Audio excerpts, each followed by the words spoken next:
नवरंग जी रहलकौरी देवी जी के चिरस्थायी स्मृति के लिए इस मूर्ति के कार्यक्रम को, मूर्ति का अनावरण कार्यक्रम को किया। कहते हैं कि किसी भी बालक की पहली शिक्षिका उसकी मां होती है। जब छत्रपति शिवाजी के इतिहास को पढ़ते हैं, विधिमा के पूजा अर्चना के साथ चले जाते ठीक है।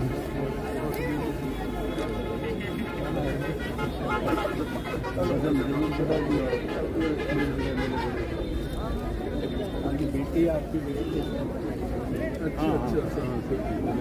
अच्छा भी कहे डॉक्टर। हाँ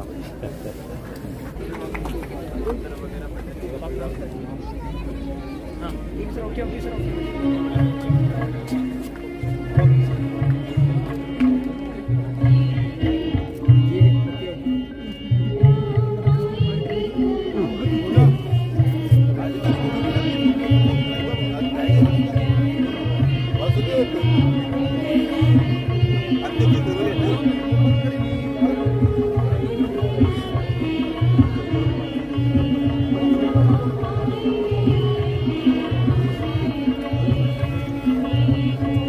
बार के बजट से आकार तो 10,000 करोड़ बढ़ा है। और जिस प्रकार बजट के अंदर राजस्थान के अंदर सड़क तंत्र से लेकर राजस्थान में विद्यालय, राजस्थान में महाविद्यालय, राजस्थान में आंगनबाड़ी, इन सबको सुदृढ़ करने की परिकल्पना को पूरा करने का काम किया है। मजबूत राजस्थान, खुशहाल राजस्थान की आधारशिला रखने का काम पहले बजट में किया। भारतीय जनता पार्टी एक ऐसा संगठन तो सदैव तैयार रहता है, चरविते चरविते चरविते इसी सिद्धांत पर कार्यकर्ता काम करता है।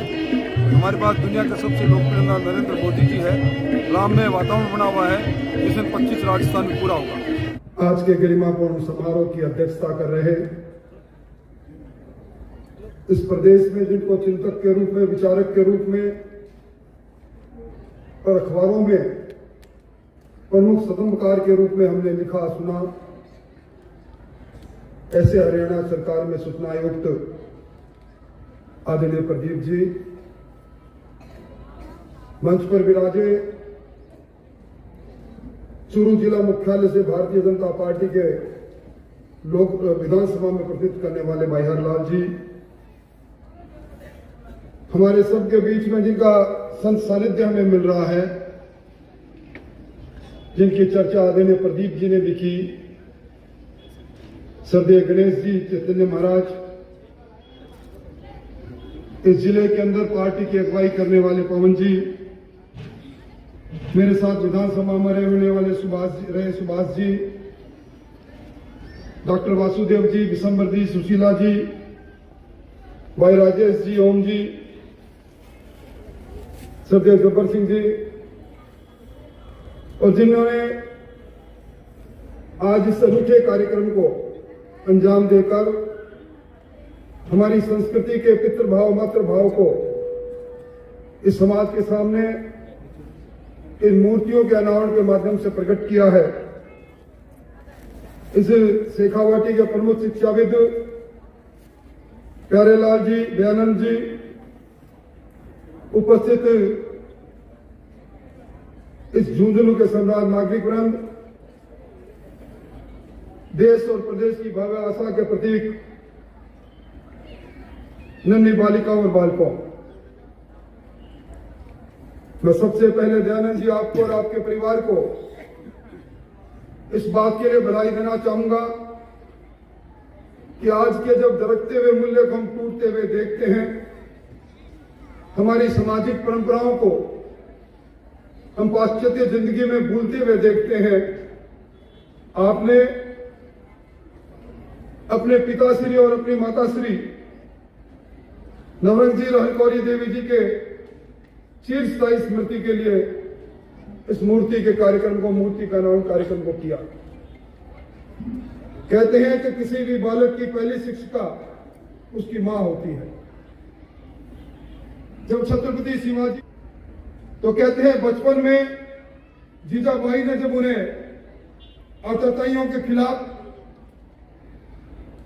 और जो दूसरों को किसी न किसी रूप से प्रताड़ित करे और परहित किस प्रकार किया जाता है, जाबाजी किसको कहते हैं, जब उन्होंने बचपन में सिखाया तो छत्रपति शिवाजी का वो जीवन सामने आया। आपकी माताजी ने आपको वो संस्कार दिए, आपके पिताजी ने वो मार्ग दिखाया। आज उन संस्कारों के कारण से इस झुंझुनू जिले के अंदर, पूरे देश के अंदर जब शिक्षा की बात चलती है, नारी शिक्षा की बात चलती है, तो हमारा ये झुंझुनू देश की अगुवाई करते हुए नजर आता है। शिक्षा की दृष्टि से, जागृति से जिले के अंदर आपने शिक्षा जगत में जो स्थान बनाया, उसमें अगर किसी का योगदान है तो आपके उन संस्कारों का योगदान है जो आपके बाल्यकाल में, आपके जीवन में आपके माताजी और पिताजी ने दिए। अभी प्रदीप जी ने जय श्री राम की बात कही, मर्यादा पुरुषोत्तम राम के नारे भी लगवाए। हम भगवान राम को जिन मर्यादाओं के लिए याद करते हैं। अभी पिछले महीने की 22वीं तारीख को भगवान प्रभु राम अपने घर लौटे और उनकी मूर्ति की प्राण प्रतिष्ठा को हमने सबने देखा। भगवान राम की मर्यादाओं में एक मर्यादा यह भी है कि अपने पिता की इच्छा और पिता द्वारा दिए गए वचनों को किस प्रकार निर्वाह किया जाता है।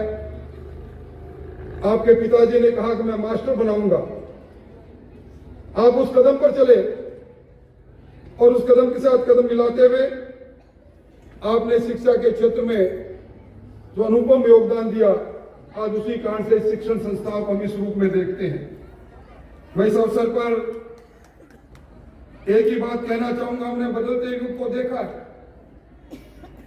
हमने शिक्षा की उस प्रणाली को जो मेकाले ने दी, उसको कई वर्षों तक चलते हुए देखा।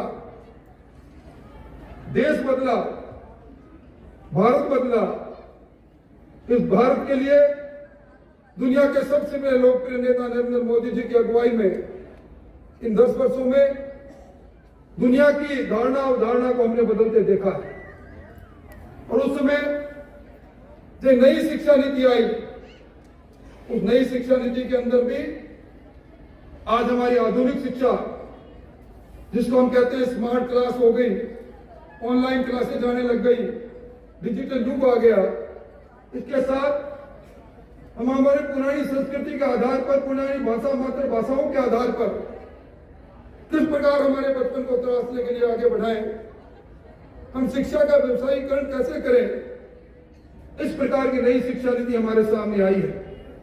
और आज जब लोग ये कहते हैं कि ये देश नौजवानों का देश है, अभी Pradeep ji India ageing report में एक समाचार पत्र में पढ़ रहा था, उसमें लिखा था कि 25 करोड़ नौजवान इस देश के अंदर 15 वर्ष से 35 वर्ष की आयु के हैं। दुनिया का सबसे नौजवान देश हो गया हमारा प्रदेश। और आज प्रधानमंत्री जी जब ये कहते हैं कि हमारे देश को, नौजवानों को जॉब सीकर नहीं, हमें जॉब चाहिए, ये नहीं, जॉब क्रिएटर बनना चाहिए। और जॉब क्रिएटर बनने की ओर हमारे नौजवानों के बढ़ते हुए कदम देखते हैं, तो निश्चित तौर पर लगता है कि जहां अब चंद्रयान 3 के माध्यम से दुनिया के चांद के उस कोने में पहुंच गए जहां दुनिया नहीं पहुंची, जहां हम सैन्य बल की दृष्टि से इस देश का तीसरा सैन्य बल बन गए, जहां इस बार कोरोना की वैश्विक महामारी में हम जिस वैक्सीन को आयात किया करते थे, उसका निर्यात हमारे देश में किया। इस बदलते हुए समय में हमारे नौजवान, हमारे विद्यार्थियों का योगदान जब देखते हैं, इस हिंदुस्तान में स्टार्टअप की दृष्टि से हिंदुस्तान को दुनिया का सिरमौर बने देखते हैं। 2 लाख से ज्यादा स्टार्टअप इस हिंदुस्तान के अंदर हमारे नौजवानों ने बना डाले। ऐसे समय के अंदर निश्चित तौर पर इसी प्रकार के रिसर्च से जब अभी प्रतिभाओं को हम सम्मानित कर रहे थे, एक के बाद एक हमारी बालिकाओं के स्वाभिमान से उठते हुए कदम को मैं देख रहा था, तो निश्चित तौर पर वो दिन दूर नहीं। ये शेखावाटी, जिसके जर्रे जर्रे में त्याग, तपस्या, मान, मर्यादा और वीरता की कहानी छुपी है, भामाशाह की कहानी छुपी है, शिक्षा की दृष्टि से ये आगे बढ़ता चला जाएगा। हमें कितना अच्छा लगता है जब लोग ये कहते हैं कि इस शेखावाटी में बच्चा जब पैदा होता है, जिगर में बारूद लेकर पैदा होता है, वतन पर मर मिटना हमारी संस्कृति रही है। और ये राष्ट्रवाद की भावना जब बढ़ती है जब हमारे पुराने सामाजिक मान्य मूल्यों को हम मजबूती देते चले जाते हैं। आपके पिताश्री नौरंगराम जी और माताश्री हरकी देवी जी, हरकौरी जी, आज जहां कहीं से भी आपको निहार रही होगी, आपने उनका नाम अजर अमर कर दिया। मैं समझता हूं कि ये मूर्ति हम सबको प्रेरणा देगी। हम अपने माता और पिता की भावनाओं के अनुसार अपने जीवन को किस प्रकार ढालें। आज मैं जिन प्रतिभाओं को सम्मानित किया गया है यहाँ, उनसे भी कहूंगा कि स्काई इज द लिमिट। एक बड़े कैनवास पर बड़ी तस्वीर को उकेरो, बड़े सपने देखना पूरा करो, उन सपनों को प्राप्त करने के लिए मजबूत इरादे से आगे बढ़ना चालू करो। निश्चित तौर पर आप इस शिक्षण संस्था का नाम और झुंझुनू का नाम करोगे। आज इस शानदार कार्यक्रम का साक्षी बनने का मौका दिया, मैं इसके लिए दुखिया परिवार का आभार व्यक्त करता हूं। और विशेष तौर पर आपने जब मुझे कहा कि प्रदीप जी शेखावत आ रहे हैं, मैं अपने लोग को रोक नहीं पाया, क्योंकि कहते हैं बहता हुआ पानी और बढ़ता हुआ ज्ञान उसमें तरोताजा रहती है। प्रदीप जी से जब भी संक्षिप्त मुलाकात होती है, कुछ न कुछ सीखने का मौका मिलता है। आपने इनको बुलाया, इसके लिए भी धन्यवाद। आप सब लोग आए, इसके लिए बहुत बहुत आभार। इसी मोड पर फिर मुलाकात होगी। बहुत बहुत धन्यवाद।